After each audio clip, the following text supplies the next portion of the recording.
Hello from Kingfisher, Oklahoma. We've been diving into the Psalms.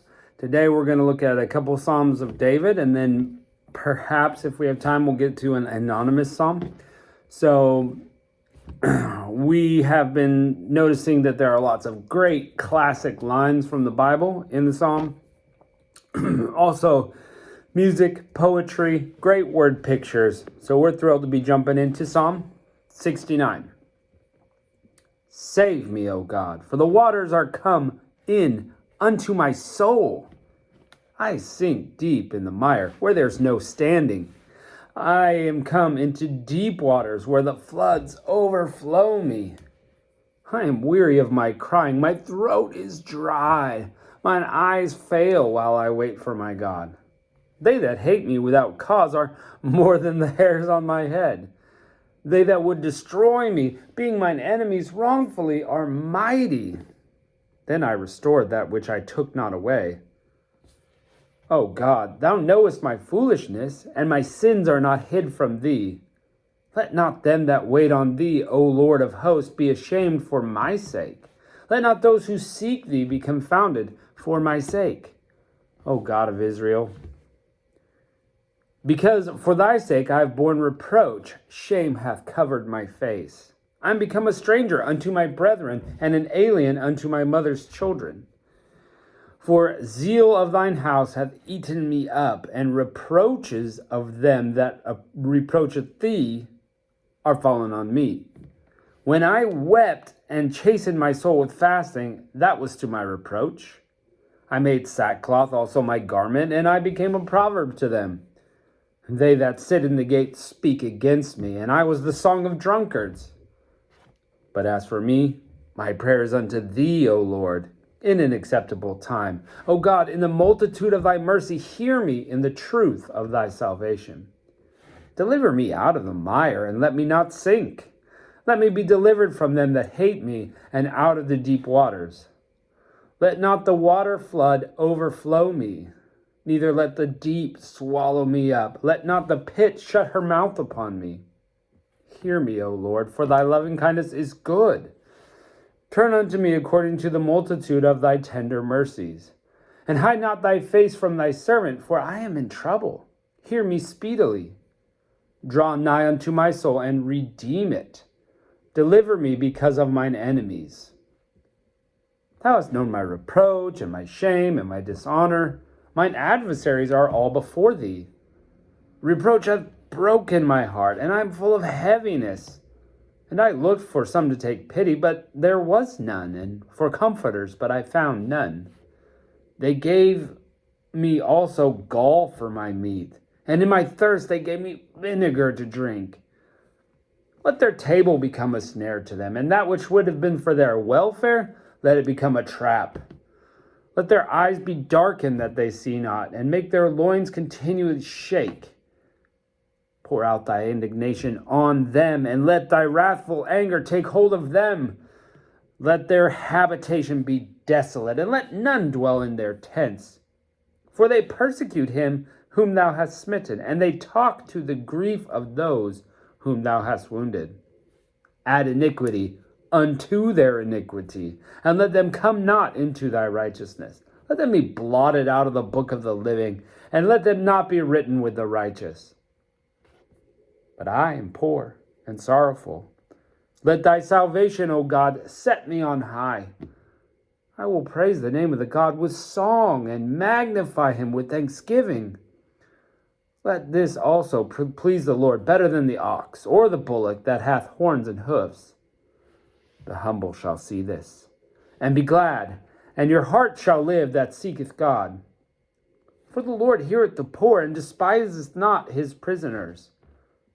Let the heaven and earth praise him, the seas, and everything that move therein. For God will save Zion, and will build the cities of Judah, that they may dwell there, and have it in possession. The seed also of his servants shall inherit it, and they that love his name shall dwell therein.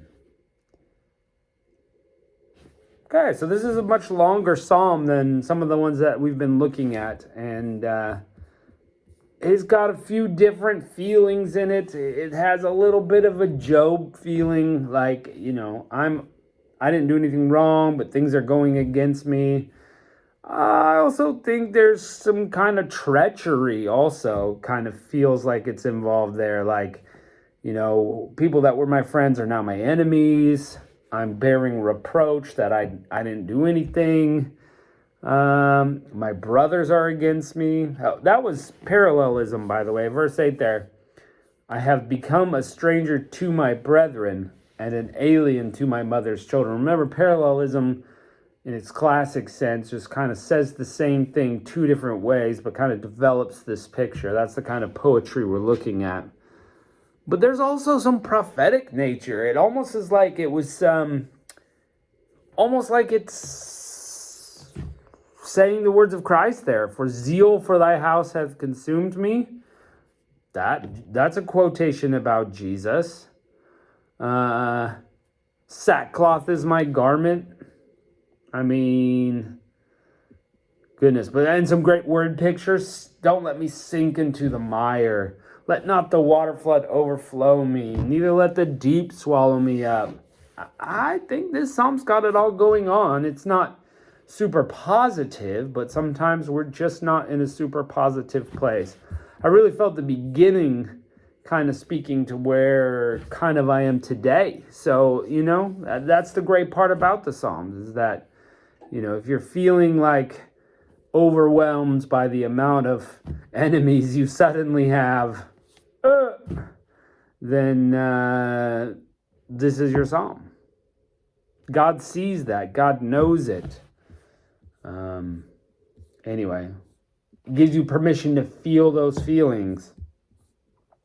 So, again, that's what we like about the Psalms. It gives you permission to feel all the emotions that the human would.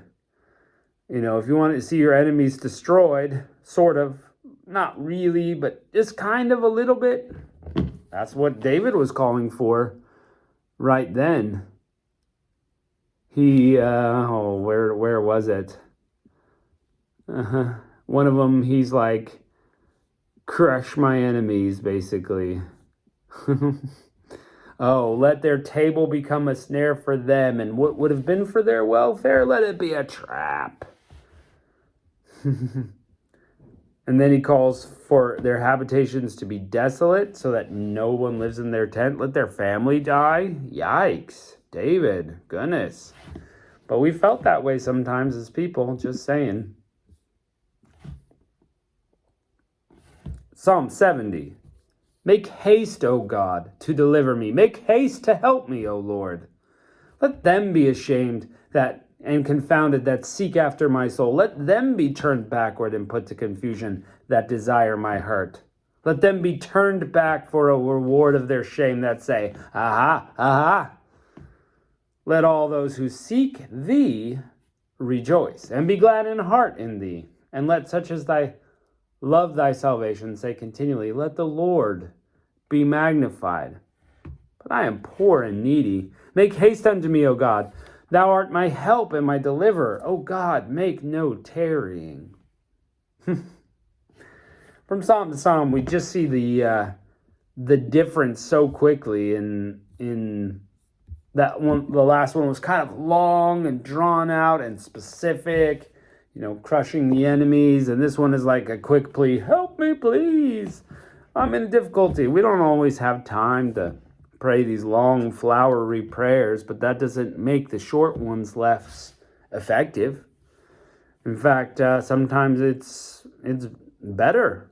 I just got to get this out quick. Blah. And that's it. But again, God knows it. It's better a quick prayer than no prayer at all. So if you're praying through the Psalms, maybe this 70 is one of the ones that you should look at. Just a quick, God help me. I praise you, but help me, please. Don't forget about me. And that's it. Yeah. Not altogether an encouraging one, but again, I've got enemies. Help me turn their bad plans back on their own head and save me. Yeah. Short and to the point. Again, good job, David. So, well, that's the psalm that we have for today. Thank you for joining us, and we'll catch you next time.